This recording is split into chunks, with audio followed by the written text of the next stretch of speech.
price. So you're destroying that market, but you don't care. It's not your market. And you have a big advantage because those two tractors still cost 100%, and your tractor is almost free of charge. This is using extras and you have to look in your own company how to do this. In dentistry, we did it with gloves. All dentists have gloves. So I was selling tools, and then I said, okay, every time you buy so many euros tools, you get free of charge gloves. They hated me in the glove sector, but it was very efficient.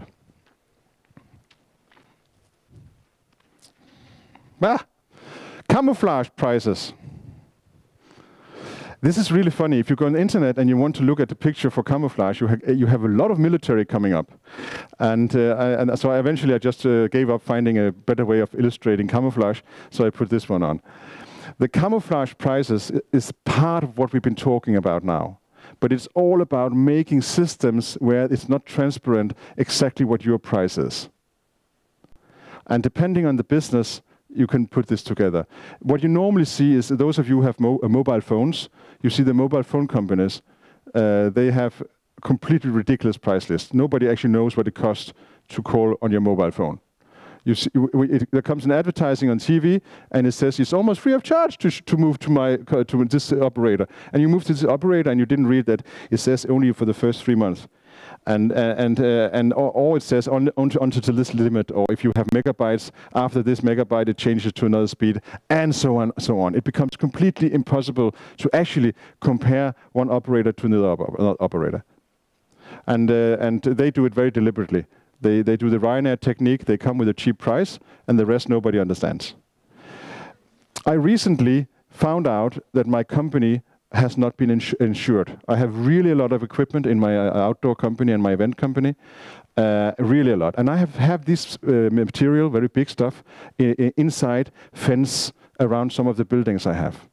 I just recently found out by accident that I'm not insured because they are not under a roof. I talk about 15 big boats.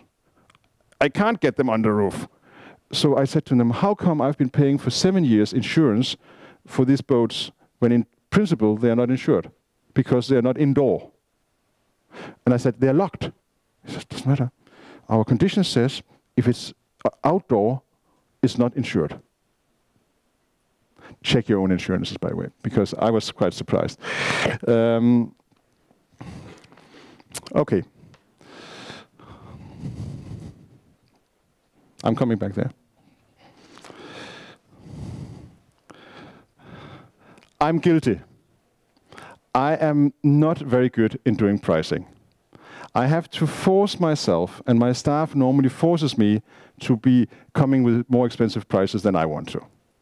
I'm always very afraid that customers don't want to buy. And my intellect tells me the opposite, but my gut tells me, would anybody really pay that for this? And then luckily, I'm getting more clever. No, not clever. I'm getting more consequent, that I actually do what I think I should do. But my gut tells me, shouldn't we go out a bit lower? I'm definitely in the category of fear of pricing. Definitely. I really, really don't like to put the prices too much up. And I think I'm in a group with most people in the business. But fact is, even though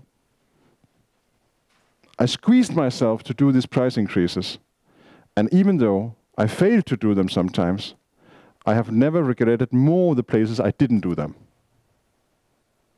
So, if you're afraid of increasing prices, I will talk about which parameters you can use.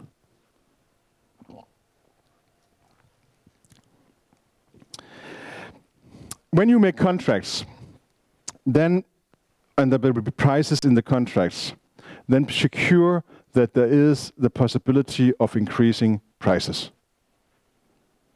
Because you'll cry, inflation every year, I don't know how much is this in Lithuania, let me guess, 1 point something, I don't know. What is inflation in Lithuania?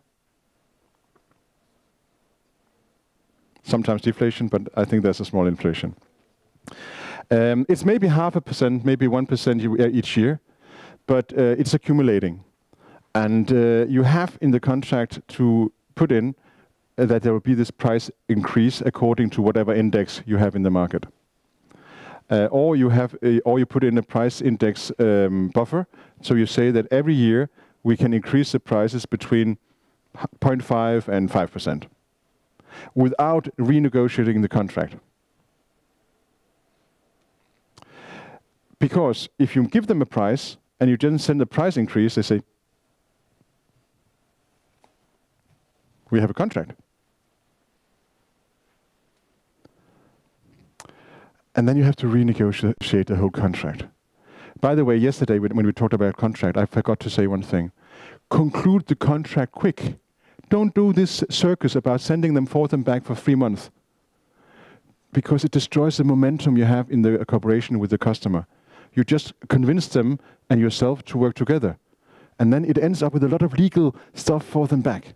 No, finish it quickly, because otherwise you actually destroy the momentum of the business. And now, back to the fear of pricing. So put in your contracts a possibility of making increase, but also be fair.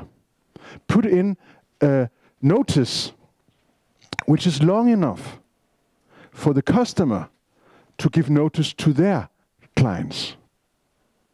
The worst thing you can do is, you look at your calculation and say, my God, my profits have just scattered down. We make price increase. The signal and the panic it sends through the whole value chain is destructive, because they can't increase their prices as quickly as you want.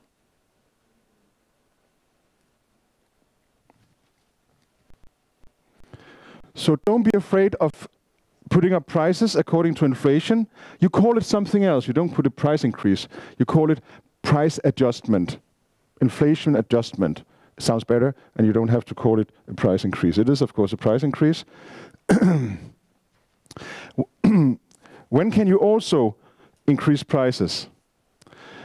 NPD is new product development. That is when there comes new technology. If you have new technology and you add new features to your product, or if it's new coating on a metal or whatever, the moment you add something new is the time to do a price change. People have much better understanding for price regulation if you give them an argument that they can give to their customers why the price is changing. If the argument even makes them sell more, then of course it's a more obvious argument. But in general, a new technology is a USP and is a reason. There should be a bell in the back of your head who says, there's a new feature, prices. Use any occasion to put up prices, because, as I said in the beginning, you can always give a discount.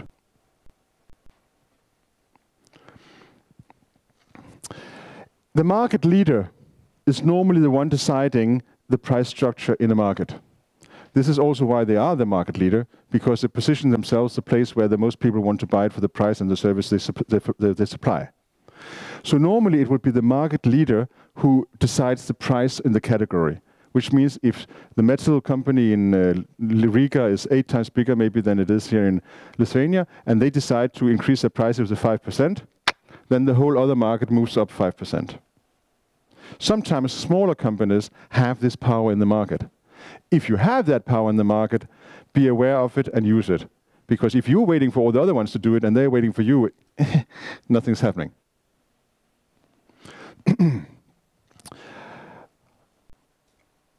I just have to go one slide forward just to see, yeah, it's coming there, good.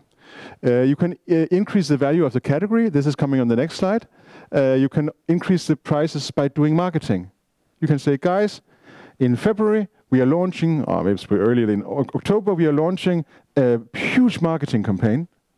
We would like you, we put up the prices now for you for 5%, but you can charge 10% more to your clients because we're doing a big marketing campaign. So it can be marketing driven to put the prices up. Just like the government and taxes, when the marketing period is over, the prices don't go down again. It's the same with taxes. Yeah, you can always give discount. And service-based, we're not going into, we go straight to RB.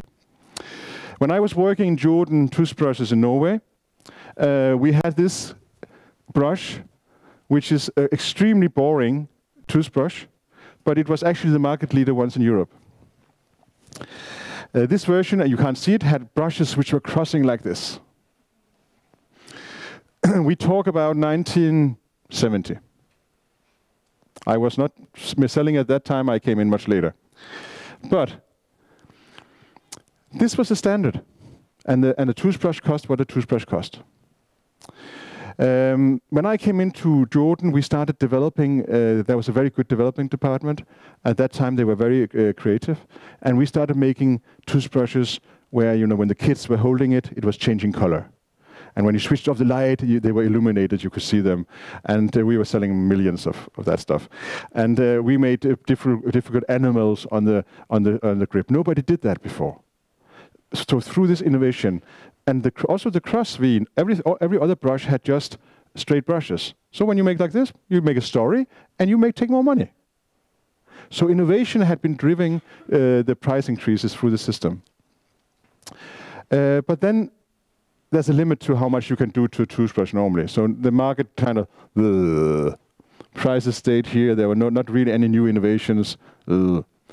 Anyhow, on the way through this innovation period, Oral-B had stayed with a brush similar to this one, with straight brushes, and they had some indicator stripes, so you could see when you should change your toothbrush.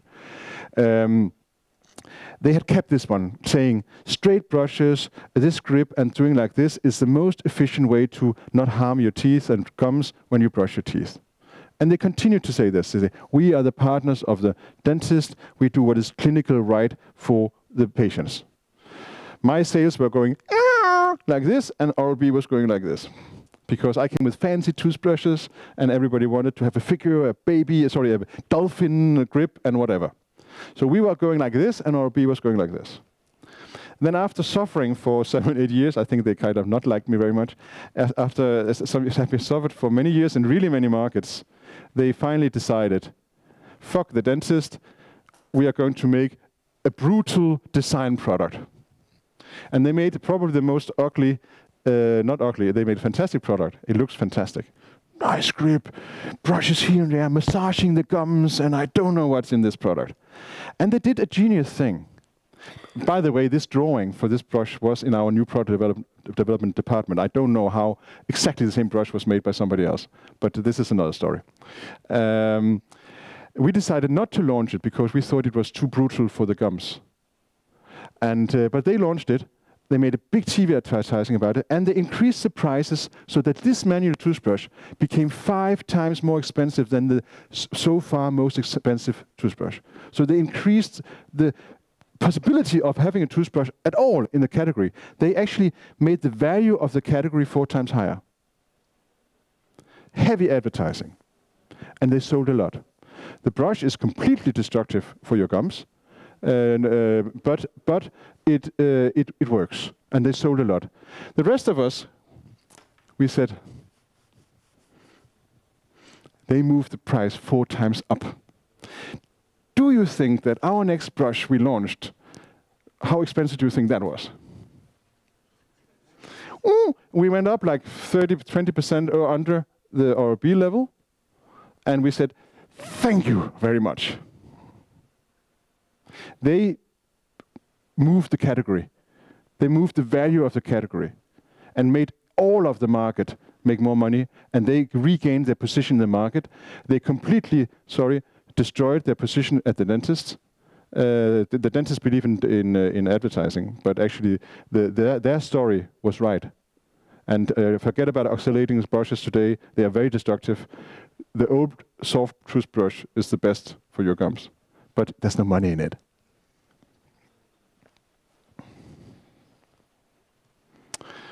I want to tell you how you can, no, this has nothing to do with pricing, but I couldn't help myself. Oral-B is doing, I know this is being videocast, so probably I go to court a bit later. Oral-B is having advertising on TV in many countries right now, where it says our electric toothbrush is moving up to 100% more plaque than a manual toothbrush. Is this advertising running in Lithuania?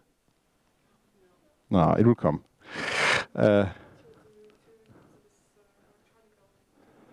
I've been in that business for no, we don't know what. Let's not open that box. I do lectures at dental congresses about this stuff, so let's not start there. In the break, we can talk about toothbrushes. The marketing communication here, you have to understand that plaque is soft. You can move it with a finger. In TV advertising, there are flakes falling off. It's like rock going away from the teeth. But plaque is soft. It's a microfilm. And you can remove it with anything.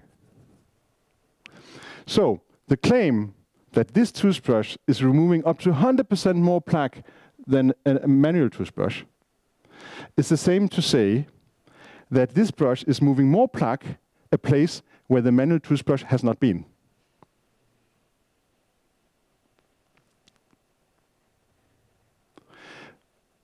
I'm nasty. So I tell all the dentists, I tell the contradiction in their marketing. So every time Oral-B is making advertising, they make advertising for me. Because the dentists are sitting and laughing. And they think about me because I told them the story. So this is how to use other companies' marketing to help your own product. It's quite advanced, it's very efficient. Tactical pricing. You know this. This is such a ridiculous thing. You have shops in Lithuania who say, if you find the same product another place, we'll offer you the same price or we pay the difference. Ridiculous, because they are distributors of their brands and nobody else is distributing their brands, so you cannot buy it any other place. Very often these offers are products which are only in that shop, but it looks good.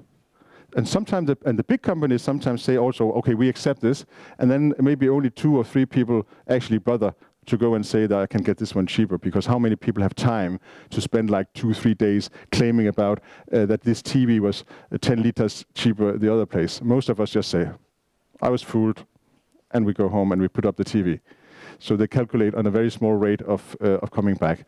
But tactical pricing can be much more devastating. However illegal. What you can do, and we saw this in the airline business, is that if you, as an airline, you want to go into a market, you just decide to put lower prices for a longer period.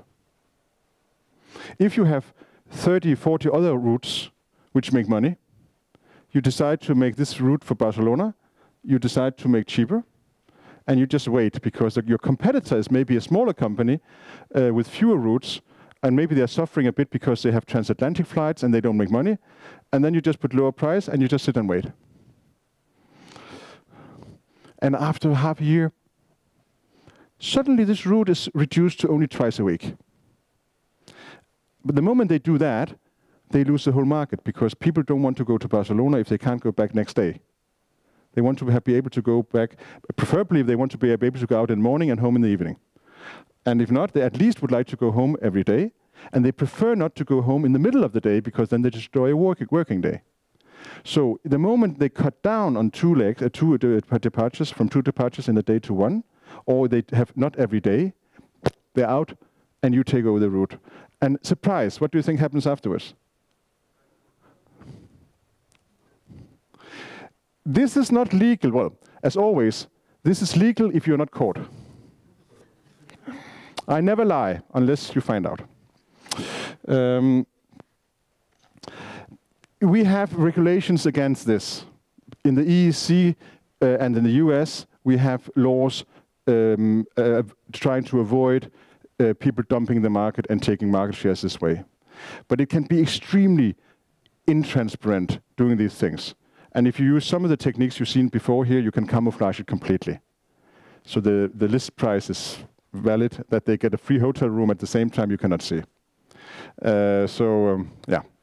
Think about your own business, but if you have the money and if you have the power, you can actually tactically use pricing to enter a market or destroy competition.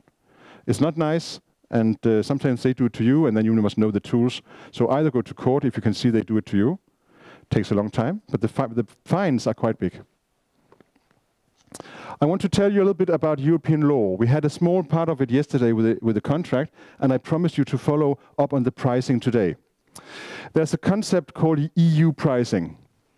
And the EU pricing is something where we have many multinational companies in Europe who have outlets in all countries, and they are not stupid.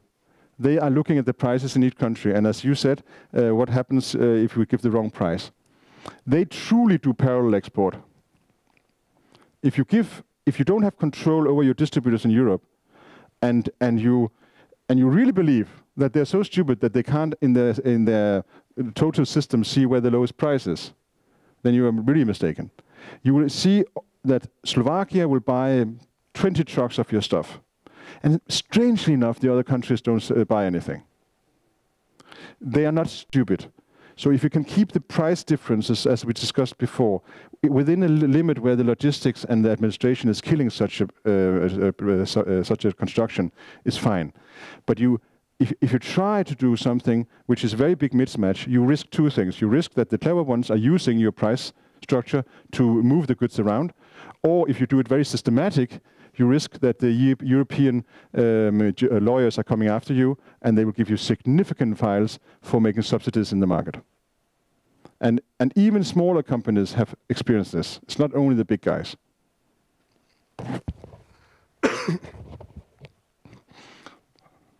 No, I'd finished this one. I know, I talk too much. I know.